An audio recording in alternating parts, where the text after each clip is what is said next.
Blame करण्यात आले किंवा त्यांच्यावरती ऍक्शन घेण्यात आलं? अहवाल बाहेर आलाय का? हो, सोर्सेस कडून बाहेर नाही, आल्याने सोर्सवर कसा विश्वास मी ठेवणार? जोपर्यंत मी अहवाल बघत नाही तोपर्यंत कसं एक कुठल्याही अहवालात भारत सरकार किंवा महाराष्ट्र सरकारचा कुठलाही रिपोर्ट हा जेव्हा येतो तेव्हा जोपर्यंत आपण तो वाचत नाही तो एक ऑफिशियल डॉक्युमेंट आहे, कसं बोलणार मला सांगा तुम्ही? सोर्सवर कसं एखाद्या सरकारी डॉक्युमेंटवर आपण बोलणार? या खूप गंभीर्याने घ्यायच्या गोष्टी असतात. त्यामुळे रिपोर्ट आला की तो मी वाचीन आणि जरूर त्याच्यावर तुम्हाला कॉमेंट देईन. आणि जर हा गोपनीय अहवाल आहे तर मुद्दामून सरकारकडून लीक केला गेलाय का? कुठेतरी पार्थ पवार यांच्यावरती दबाव टाकण्याचा प्रयत्न सुरू आहे का? कारण या सगळ्या घडामोडी सुरू असताना सातत्यानं पार्थ पवार यांचं नाव येणं, शीतल तेजवानी यांच्याकडनं त्यांच्यावरती जबाबदारी ढकलून देणं, म्हणजे हे काय सुरू आहे? हे तुमचा जो सोर्स असेल तेच सांगू शकेल ना, मी कसं सांगणार? माहिती तुम्हाला लीक होते, सोर्स तुम्हालाही माहिती देतोय, त्याच्यामुळे मला कसं कळणार आहे कोण करतंय? पण कुठलाही भारतीय म्हणजे हा असेल किंवा राज्यात किंवा देशातला कुठलाही गोपनीय रिपोर्ट असेल तो एक तर तो गोपनीय असेल तर तो बाहेर कसा आला? आणि कुठलाही रिपोर्टवर बोलताना माझ्यासारख्या व्यक्तींनी जी लोकप्रतिनिधी आहे त्यांनी वाचल्याशिवाय ह्याच्यावर बोलू नये असं माझं वैयक्तिक मत आहे. सुरुवातीला तुम्ही पार्थ पवार यांच्या प्रकरणामध्ये त्यांना डिफेंड करताना पाहायला मिळालं होतं. तुम्ही पहिल्या होतं की पार्थ असं करू शकत नाही असं म्हणतात, त्याच्यावर तुम्ही आजही ठाम आहात? नाही, मी जेव्हा पार्थला प्रश्न विचारला होता मी तुमच्याच चॅनलवरती बातमी पाहिली आणि ती चॅनल बघून मी साधारणपणे कुणाबद्दल अशा बातम्या आल्या की मी त्या व्यक्तीला फोन करून विचारते की बाबा अशी बातमी आली आहे, काय आहे ही परिस्थिती? तेव्हा पार्थला मी फोन केला होता सकाळी आणि मी असं म्हणले होते तो मला म्हणला आत्या मी काही चुकीचं केलं नाही, मी तुम्हाला नंतर समजून सांगतो काय झालं. त्याच्यामुळे त्या ज्या बातम्या येत आहेत तो त्यांच्या त्या गटाच्या आहेत, त्याच्यामुळे ह्याची मला फारशी काय माहिती नाही. परत मॅम एक गोष्ट अशी आहे की तेजवानी जे आहे त्या जमिनीसाठी उच्च न्यायालयात जेव्हा गेले तेव्हा उच्च न्यायालयाने सांगितलं आहे की तशा प्रकारे हा उच्चभ्रू घोटाळा आहे. बरोबरच सहानुभूतीच्या आधारावर मागितलेल्या जामिनामुळे चुकीच्या ठिकाणी सहानुभूती दाखवल्यासारखं होईल असं न्यायालयाने स्पष्ट सांगितलं. आणि त्यांनी पार्थ पवारांना म्हणजे त्यांच्यावरती जबाबदारी ढकलण्याचाही प्रयत्न केलाय असंही त्यांनी सांगितलं. मॅटर इज सबज्युडिस, त्याच्यामुळे कोर्ट काय देतं त्याच्यावर आपण कसं बोलणार ना? या देशामध्ये कोर्टाचे जे निर्णय असतात ते आपल्याला मान्य करायचे असतात, त्याच्यामुळे त्याचे काही ऑब्झर्वेशन असतील. पण मला असं वाटतं तो अहवाल आणि कोर्टाची फायनल ऑर्डर इजतोवर कुठल्याही सबज्युडिस मॅटरवर बोलणं हे योग्य नाही असं मला वाटतं. एक प्रश्न असा आहे की अजित पवारांच्या मृत्यूनंतर लगेच अल्पसंख्याक विभागाने काही तासात 75 प्रमाणपत्र शैक्षणिक संस्थांना जारी केली आणि याविषयीची माहिती बाहेर आल्यानंतर आता चौकशीचे आदेश दिले गेलेत. पण चौकशी कोणाची होणार, कोण करणार हे अजूनपर्यंत स्पष्ट नाहीये. प्रमाणपत्रांवर उपसचिव मिलिंद सोनाळे गोष्ट म्हणजे 3 दिवसांचा शासकीय दुखवटा होता काही त्या काळात. तुमच्याच चॅनलवर मी पाहिलं की माननीय मुख्यमंत्र्यांनी त्याला स्टे दिलेला असं आजच्या सकाळच्या वर्तमानपत्रातही आलेलं आहे आणि तुमच्या चॅनलनी दाखवलेलं आहे की मुख्यमंत्र्यांनी त्याच्यावर स्टे दिलेला आहे. आणि तुमच्या या तत्परतेमुळे म्हणजे खरं मीडियाचे आभार मानले पाहिजेत की मीडियाने हे उघड केलं हा सगळा घोटाळा आणि त्याच्यावर आता इन्क्वायरी लागते. त्याच्यामुळे मला असं वाटतं माननीय मुख्यमंत्र्यांनी ह्याच्यावर एक स्टेटमेंट केलं पाहिजे की नक्की काय झालं आणि ह्याची पूर्णपणे पारदर्शकपणे इन्क्वायरी झाली पाहिजे की हे झालंच कसं आणि जे कोणी दोषी असतील याच्या मागे त्यांना शिक्षा झाली पाहिजे अशी मी मागणी महाराष्ट्राच्या माननीय मुख्यमंत्र्यांकडे करते. सरकारमध्ये प्रशासनावरती एक मान असणं गरजेचं आहे, प्रशासनावरती वचक असणं गरजेचं आहे. कुठेतरी सरकारचा वचक कमी झालाय. एकीकडे राजकीय दुखवटा सुरू आहे, राज्याचा एक मोठा नेता गेला, त्याचमध्ये ही मलिदा खाण्याची मनोवृत्ती अधिकाऱ्यांमध्ये वाढताना दिसते. हे खूप दुर्दैवी घटना आणि महाराष्ट्राचं प्रशासन म्हणजे पोलीस यंत्रणा असेल किंवा प्रशासन हे देशामध्ये अतिशय उत्तम राहिलेलं आहे. त्यामुळे हा जो नवीन ट्रेंड येतोय हा चिंताजनक आहे, कारण का ह्याच्यात बदनामी होते महाराष्ट्राची. म्हणजे दिल्लीत आता मी आली आहे, मला अनेक प्रश्न जे महाराष्ट्राबद्दल विचारले त्यातला हा एक महत्वाचा प्रश्न, कारण का आजकाल मीडिया एवढा अलर्ट झालाय, सगळ्या भाषांमध्ये बातम्या लगेच पोचतात, चॅनल्सद्वारे, सोशल मीडियाचे प्लॅटफॉर्म्सद्वारे. त्यामुळे याच्यात महाराष्ट्राचीही आणि महाराष्ट्राच्या प्रशासनाची दुर्दैवाने बदनामी होते. त्यामुळे हे महाराष्ट्राच्या हिताचं नाही असं, आणि माझी अपेक्षा आहे की महाराष्ट्राच्या माननीय मुख्यमंत्र्यांनी याचा जातीने लक्ष घालून अशा गोष्टी पुन्हा महाराष्ट्रात होणार नाही याची खबरदारी घेतली पाहिजे. एक असं आहे की त्यांच्या मृत्यूनंतर काही GRही जारी झाले, त्याशिवाय हे प्रमाणपत्र अशा प्रकारे सही करण्यात आली. या दोन मुद्दे आहेत. तर बहीण म्हणून तुम्हाला काय वाटतं की भावाचा मृत्यू झाल्यानंतर तो नेता होता तरी सुद्धा अशा घटना घडल्या, आणि दुसरा मुद्दा विरोधी पक्ष म्हणून तुम्हाला काय वाटतं मंत्र्याच्या अनुपस्थितीमध्ये अशा प्रकारे फायली क्लिअर केल्या जातात? काही ठिकाणांना काहीच लोकांना लाभ दिला गेला असं ते दिसतं बऱ्यापैकी. नाही, म्हणजे माणुसकीचं काय हो, माणुसकी राहिली आहे का नाही? आणि त्या मंत्रालयामध्ये दुखवटा असताना एवढं मोठं म्हणजे होतेच कशी ही घटना, ज्याची पारदर्शकपणे इन्क्वायरी झाली पाहिजे. आणि ज्या लोकांनी ही आहे केलेली आहे गोष्ट, याची त्यांच्यावर स्ट्रॉंग ऍक्शन माननीय मुख्यमंत्र्यांनी घेतली पाहिजे, आणि ती टाइम बाउंड मॅनरमध्ये झाली पाहिजे. काय 6 महिने 1 वर्ष 2 वर्ष चालणार नाही. माझी अपेक्षा आहे की देवेंद्रजींनी त्यांचा इतके वर्ष प्रशासनाचा अनुभव राहिलेला आहे, महाराष्ट्राचे मुख्यमंत्री राहिलेले आहेत, माझी अपेक्षा आहे की माणुसकीच्या नात्याने त्यांनी तातडीने याच्यावर ऍक्शन घेतली पाहिजे. एकीकडे पक्ष दुःखवटीत होता, एकीकडे पक्ष खूप दुःखात होता. त्याच काळात अजितदादा यांच्या पक्षाचा एक मंत्री, त्याचा PA जे आहे, लाच घेताना सापडतो, तेही मंत्रालयाच्या दुसऱ्या मजल्यावरती. याकडे नरहर झिरवाळ बद्दल बोलतायत ते, आणि ते एकतर लाच पकडताना सापडले गेले. एक त्याच्यावरती प्रतिक्रिया द्या. बरोबरच हे सांगितलं जात आहे की सुनेत्रा पवार यांची ही एक टेस्ट आहे आणि त्यात त्यांनी नाराजगी व्यक्त केली. नाही, मला माहिती नाही नाराजी व्यक्त केली का नाही, मी कसं सांगणार, मी तिथे नव्हते, त्याच्यामुळे मी काय कन्फर्म करू शकत नाही. आणि चॅनल्स म्हणतायत म्हणून त्याच्यावर अयोग्य राहील मी काय बोलणं. पण एक गोष्ट दुर्दैवी आहे आणि माझ्यासाठी धक्कादायकच आहे की एखाद्या सिटीत पक्षाचा विषय नाहीये, एक बघा पक्ष असतो, पण जेव्हा मंत्रालय असतं तेव्हा मुख्यमंत्री त्याचे अध्यक्ष असतात त्या पूर्णपणे त्या वास्तूचे, आणि मंत्री हा मंत्री असतो, मग नुसतं त्याला कॅटेगराईज तुम्ही पक्षात नाही करू शकत. पण ज्या पद्धतीने ही सगळी घटना झाली हे माझ्यासाठी धक्कादायक होतं. ACB कुणाला रिपोर्ट करतं? ACB हे रिपोर्ट करतं होम मिनिस्ट्री, करेक्ट? ज्या 6व्या मजल्यावर महाराष्ट्राचे माननीय मुख्यमंत्री बसतात, होम मिनिस्ट्री माननीय मुख्यमंत्र्यांकडे, त्या माननीय मुख्यमंत्री ज्या 6व्या माळ्यावर बसतात त्या 6व्या माळ्यावरच्या होम मिनिस्ट्रीनीच 3ऱ्या 4थ्या मजल्याच्या त्यांच्याच कॅबिनेट मधल्या त्यांच्याच मंत्र्याच्या विथे ACB जाणं हे धक्कादायक नाहीये का? मग ही कंप्लेंट केली कोणी? माननीय मुख्यमंत्र्यांनी उत्तर दिलं पाहिजे याचं की जर तिथे कोणीतरी टिप ऑफ दिला ना, मग हा टिप ऑफ कोणी दिला? स्वतःच्याच मंत्र्याला, स्वतःच्या मंत्रालय, ज्या मंत्रालयाच्या बिल्डिंगचे अध्यक्ष राज्याचे तुम्ही आहात, डिपार्टमेंट तुमचं आहे, तुम्हीच स्वतःच्या मंत्र्यावर रेड करता. मग ह्यांना टिप ऑफ म्हणजे इट्स म्हणजे इंग्रजीमध्ये अंडर हिज नोज.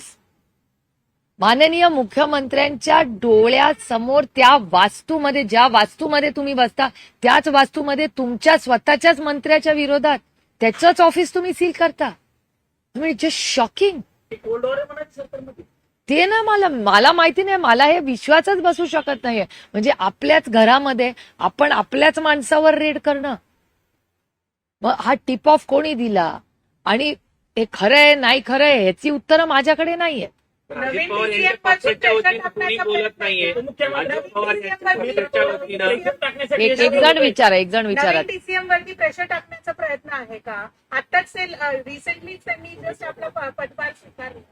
हे ना, मी ह्या कुठल्याच प्रश्नाची उत्तरं देऊ शकत नाही कारण मला वास्तव नाही माहिती आणि मी फक्त वास्तवतेवर बोलते. तुम्हाला माहितीये मी डेटा आणि माझ्याकडे वास्तव असेल तेवढंच बोलते. जेव्हा माहिती नाही तेव्हा मी प्रांजळपणे कबूल करते की मला माहिती नाही. पण धक्कादायक एक गोष्ट आहे, मी पुन्हा तेच बोलते की ज्या वास्तूमध्ये तुमचं ऑफिस हे मंत्रालय महाराष्ट्राचं, महाराष्ट्राची मायबाप जनता त्या मंत्रालयाकडे अपेक्षेने बघते की आम्हाला न्याय ही बिल्डिंग देईल. हे मायबाप सरकार आहे. मायबाप सरकारच जर स्वतःच्याच मंत्र्यावर या गोष्टी स्वतःच्याच वास्तूमध्ये, इट इज जस्ट शॉकिंग. म्हणजे मला अजूनच विश्वासच बसत नाही आणि ते डिपार्टमेंट माननीय मुख्यमंत्र्यांकडे, माननीय मुख्यमंत्र्यांनीच स्वतःच्याच मंत्री, कारण का मी पुन्हा पुन्हा रिपीट करते की जेव्हा तुम्ही मुख्यमंत्री असता तेव्हा तुम्ही पक्षाचे मुख्यमंत्री नसता, तुम्ही राज्याचे मुख्यमंत्री असता. मंत्री पक्षाचा नसतो, तुमच्या कॅबिनेट मधला तो मंत्री असतो. मग कसला हा पक्ष आणि तो पक्ष? Your a team. आपल्याच टीम मेंबरवर हे करणं आणि त्याचं ऑफिस सील करणं, आणि हे मला कुठून कळलंय? तुमच्या चॅनलवर न कळलं. याच्यावरती पक्षाकडनं कुठलीही ठाम भूमिका मांडली गेली नाही किंवा कोणी दादांच्या समोर आलं नाही असं वतीनं वाटतं. कारण बोललेलं देवळांना नाहीये. protect पक्षाच्या करताना वतीनं कोणी प्रफुल्ल बघायला पटेल तयार नाही. ते नाही मला माहिती. आता त्यांच्या पक्षाने पार्थला पण कुठे डिफेंड केलं, त्याच्यामुळे ते सोयीप्रमाणे म्हणजे त्यांची डिफेन्स मेकॅनिझम काय आहे मला नाही माहिती बाबा. काही महसूल मंत्र्यांवरही आरोप झालेले आहेत. काही ताई, ऑपरेशन एकच प्रश्न आहे याच्या संदर्भामध्ये. ज्या पद्धतीने सांगितलं जातंय की पक्षाच्या नव्या नेतृत्वाने समज दिली याचा अर्थ काहीतरी घडलं असं समजायचं. मला माहिती नाही. ह्या प्रश्नाची उत्तरं तुम्हाला त्या गटाला विचारावी लागेल. याचं कारण असं की आता त्यांच्या मीटिंगमध्ये काय झालं, समज दिली नाही दिली, घटना झाली, मला अजून म्हणजे जोपर्यंत तो रिपोर्ट येत नाही, माहिती येत नाही आणि महाराष्ट्राचे माननीय मुख्यमंत्री स्टेटमेंट करत नाही, मी नाही कधी स्टेटमेंट करणार. कारण का झिरवळांबरोबर मी काम केलेलं आहे. शून्यातून विश्व उभं केलेले झिरवळ आहेत, मी त्यांना अनेक वर्ष ओळखतो. त्याच्यामुळे झिरवळांवर हा जो आरोप झालेला आहे, तो जो केलेला आहे, ह्याचं पारदर्शकपणे महाराष्ट्राच्या माननीय मुख्यमंत्र्यांनी आपल्याला क्लॅरिफिकेशन दिलं पाहिजे. मी झिरवळांना खूप वर्ष ओळखते. आणि हे बघा, माझा स्वभाव तुम्हाला माहिती. जेव्हा भुजबळ साहेब ही किंवा नवाबभाई जेलमध्ये गेले होते तेव्हा मी पारदर्शकपणे आर्थर रोडला किंवा कोर्टात गेले होते त्यांच्या फॅमिली बरोबर. कारण का आम्ही कधी ना कधी एका ताटात जेवलेले लोक, एकामेकाच्या सुखदुःखात उभे राहिलेलो. त्यामुळे भुजबळ साहेब जेव्हा जेव्हा मला वाटलं त्यांची फॅमिली अडचणीत आहे, की कोर्ट असू दे, जेल असू दे, हॉस्पिटल असू दे, मी तिकडे गेलेले आणि पुढेही जाण. कारण का आमच्या संघर्षाच्या काळात ते आमच्यावर उभे राहिलेत, हे मी कधी विसरलेले नाही. माझ्या आईनी माझ्यावर संस्कार केलेत की 2 पैशाचं पण कोणी आपल्यासाठी आयुष्यात केलं ना, सुप्रिया उपकारात राहा. मी सगळ्यांच्या उपकारात राहते, कारण का हे सगळे लोक माझ्या वडिलांबरोबर चांगल्या वाईट काळात ताकदीने उभे राहिले. त्याच्यामुळे मग भुजबळ साहेब असू दे, नवाबभाई कोर्टात असू दे, ते सगळे आर्थर रोड जेल कुठल्याही जेलमध्ये असू दे, मी ताकदीने त्यांच्याबरोबर उभे कालही राहिले, आजही राहणार आणि उद्याही राहील. त्यांना गरज एकटा पाडलं असं म्हणायचं. नाही. ती बघा, झिरवळ साहेबांना काल मी कॉन्टॅक्ट करायचा प्रयत्न केला, कारण का मला माहिती हवी होती की नक्की ऑफिसमध्ये काय झालं. माझं त्यांच्याशी बोलणं झालेलं नाही. मी निरोप ठेवलाय त्यांच्यासाठी की मला प्लीज करा, कारण काय मला क्युरिओसिटी होती की नक्की झालं काय. पहिला मुद्दा. दुसरा मुद्दा की एक शून्यातून झिरवळांनी एक आयुष्य उभं केलंय, कष्टातून. ते काय मॅनेजमेंट कोटावाले नाही, ते स्वतः शून्यातून उभे राहिलेले. त्याच्यामुळे काय नक्की त्यांच्या ऑफिसमध्ये झालं, आणि महाराष्ट्र सरकारकडून पारदर्शकपणे उत्तरच येत नाहीये ना. महाराष्ट्र सरकारने उत्तर दिलं पाहिजे ना. आता तुम्ही विचार करा ना, तुम्ही जर महाराष्ट्राच्या माननीय मुख्यमंत्री असता, तुमच्या ऑफिसमध्ये किंवा तुमच्या प्रेसचं म्हणूया ना, पण तुमचा प्रेस आहे ना, तुमच्या चॅनलमध्ये तुमचा एक रिपोर्टर पैसे घेतात सापडला, तुमच्या एडिटरनी सांगायला नको तुम्हाला सगळ्यांना इन्क्वायरी लावायला नको? त्यांनी स्टेटमेंट केलं पाहिजे की बाबा आज आपल्या ऑफिसमध्ये ही घटना झालेली आहे. आणि हे नुसतं प्रायव्हेट कंपनी नाही, महाराष्ट्राचं सरकार आहे. ही प्रायव्हेट कंपनी नाही, प्रायव्हेट कंपनीमध्ये लगेच इन्क्वायरी लागते. हे महाराष्ट्राचं सरकार आहे. मंत्रालयातून पूर्ण राज्य चालतं. 6व्या मजल्यानी 3ऱ्या-4थ्या मजल्यावर रेड केली आहे. हे म्हणजे मला अजून खरंच वाटत नाही की माननीय मुख्यमंत्र्यांनी स्वतःच्या कॅबिनेट मिनिस्टरवर ही रेड होते. हे असं कसं होऊ शकतं? पक्ष शांत आहे का ताई? तर त्याचं उत्तर मी नाही देऊ शकत. त्यांच्या गटाने काय करायचं काय नाही करायचं त्यांचा चॉईस आहे. मी बघा, मी लोकप्रतिनिधी आहे. लोकांचा आवाज म्हणून मी दिल्लीला मला पाठवतात. त्याच्यामुळे महाराष्ट्र सरकारमध्ये जे काय होतं किंवा ज्या राज्यातून मी येते किंवा दुसऱ्या राज्यांमधून येते, मला लोकांनी इथे बोलायलाच पाठवलेला आणि न्याय मागायला, आणि मी विरोधात आहे. त्याच्यामुळे अर्थातच माझी नैतिक जबाबदारी आहे की माझ्या राज्यात, ज्या राज्यातून मी निवडून येते त्या राज्यात जर चुकीच्या गोष्टी होत असतील, ज्या कधीच झालेल्या नाहीत. एसीबीची रेड मंत्रालयात होते, कॅबिनेट मिनिस्टरचं सील होतं, कॅबिन सील होतं. ऐसा कैसे हो सकता है? काही विशेष म्हणजे त्यांनीच पहिल्यांदा सुनेत्रा पवारांत उपमुख्यमंत्री व्हाव्यात असं झिरवळ म्हणाले होते. सगळ्यात पहिली आज भूमिका तुम्हाला त्यांनी एक सांभाळली होती. नेता म्हणून वाटतं की झिरवळांच्या पाठीशी उभं राहण्याची गरज आहे नेतृत्वाने किंवा नाही बघा, माझा म्हणजे मला माझ्या ह्या बाबतीत मुद्दे कम्प्लीट क्लॅरिटी. माझं असं म्हणणं असतं की आरोप प्रत्यारोप होत राहतात. आपण आपल्या बरोबर जे लोक आहेत त्यांच्याबरोबर नेहमी उभं राहिलं पाहिजे. जे आपल्या सुखदुःखात आपल्यावर राहिले त्यांच्यावर आपण राहिलं पाहिजे. हे इट इज द ऑब्वियस ना. म्हणजे मी हीच तर माणुसकी आहे ना. राजनीती तो चलती राहील. काही काल जी बैठक झाली आणि जोपर्यंत इन्क्वायरी, मी कधीच आजपर्यंत कुणावर आरोप केले नाही, प्रत्यारोप. जेव्हा डेटा येतो त्या डेटा बेसवर मी बोलतो. काही काल जी मॅम, बैठक पार्थ झाली पवार काल जी बैठक झाली सुनेत्रा पवारांच्या नेतृत्वामध्ये, त्या बैठकीमध्ये सुनील तटकरेंनी सांगितलं की विलिनीकरणाच्या अनुषंगाने कुठलीच चर्चा नाही. ज्या पद्धतीनं तुमच्या पक्षाच्या अनेक नेत्यांकडून दावे केले जात होते किंवा बोललं जात होते की बाबा दादांसोबत आमची चर्चा होती, आमचे दोन्ही पक्ष आगामी काळामध्ये एकत्र होतात. पवार साहेबांनी 12 तारखेची सांगितलेली होती. सुनील तटकरे म्हणतात आता कुठल्याही पद्धतीची चर्चा नाही. अर्थ घ्यायचा आहे आता की विलिनीकरणाची चर्चा आता गुंडाळली मी तुम्हाला एक गोष्ट सांगू का? माझा भाऊच राहिला नाही, आता दादाच नाही राहिला. क्या मायने रखता है? त्याचं दुःख, दादानी घेतलेले निर्णय, दादाची स्वप्न दादा बरोबरच गेली. आणि आज माझा भाऊच नाही राहिला. त्याच्यामुळे आज कोण काय म्हणतंय, काय फरक पडतो? मला खरंच सांगा.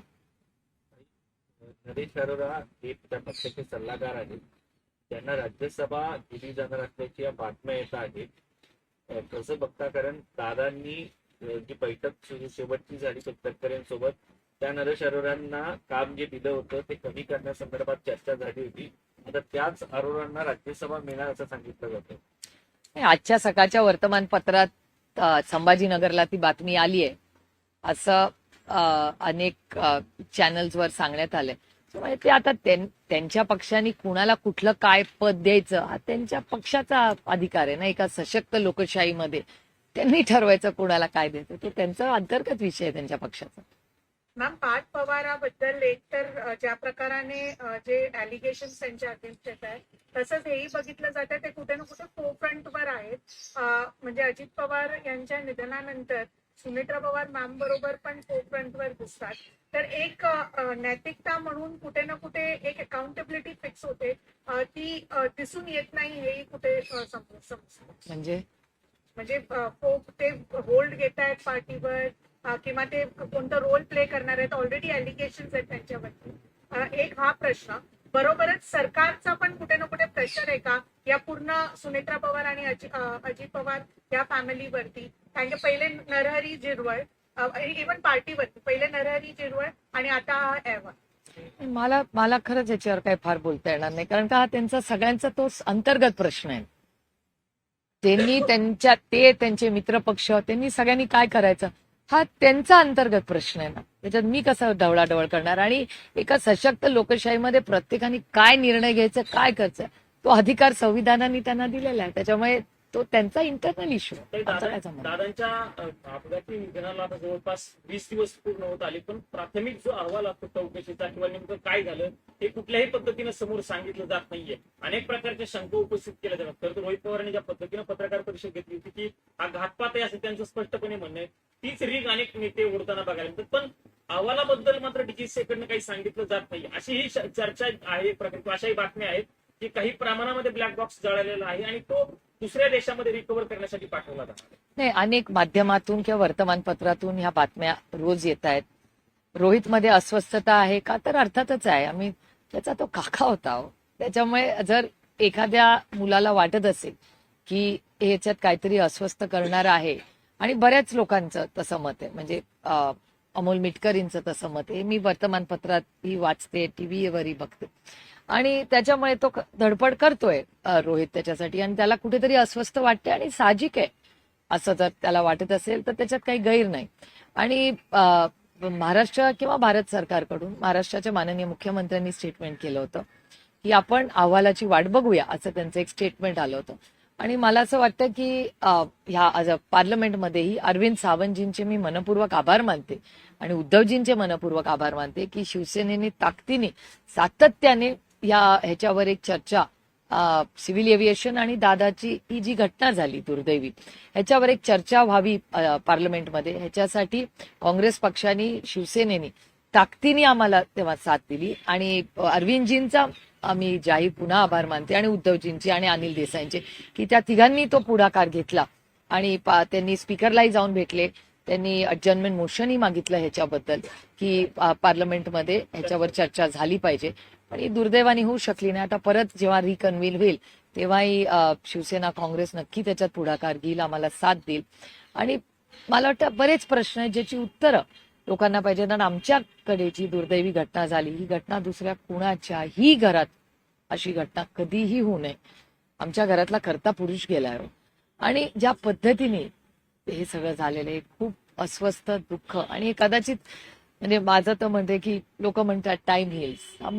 काही अशी गोष्टी असतात जे काळी हिल करत नाही. ज्या मला पण शंका उपस्थित लाजपाट केल्या वाटतं. जातात, ज्या शंका उपस्थित केल्या जातात त्यांना मला उत्तर पण देण्यासाठी लाजपाट कुठेतरी वाटतं. त्या शंका थांबवण्यासाठी तरी कुठेतरी पुढे येऊन स्पष्टीकरण याची उत्तरं खरंच माझ्याकडे आता नाहीयेत. आणि मला असं वाटतं की माझी अपेक्षा आहे की सिव्हिल एव्हिएशन मंत्रालयाने त्याच्यात पारदर्शकपणे एखादी प्रेस कॉन्फरन्स घेऊन काही प्रश्नांची तरी उत्तरं द्यावी, त्यांच्याकडे जेवढी असतील तेवढी.